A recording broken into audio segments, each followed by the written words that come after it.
Võtame nüüd filmi peale meie kuulsa ristmiku 4 aastat hiljem. Elanud, mis on nüüd 3 aastat Shanghais, tundub see täielik külaselt. Aga kui ma siia esimene kord tulin, see oli täielik ükka.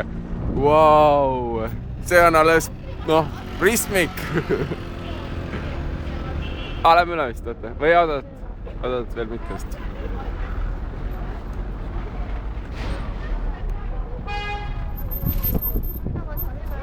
Aga siia nüüd tuleb uus maa, nii et nüüd 50 aasta pärast tuleme tagasi, siis on see maja uus juba. Lähme. Aga siis oli jah juba see ristmik, ma juba kartsin seda ristmikku, ma mäletan. See oli ikka täielik niuke tšillipirri ristmik. Jookse. Jookse.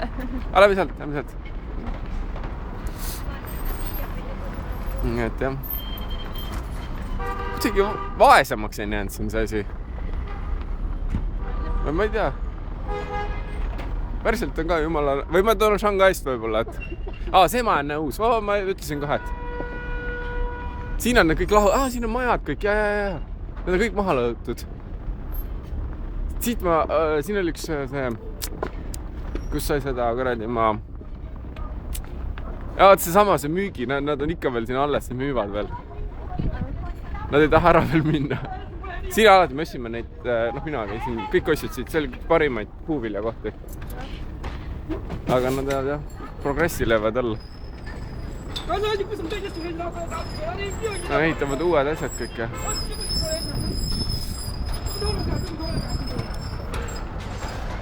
Seal on turg, otse ees. Seal ma tegin alati neid pilte niimoodi. See on see elavate loomade turg. Ja kalad ja asjad ja. Aga kuidagi õudselt räämas tundub praegu. 3 aastaga midagi muutunud.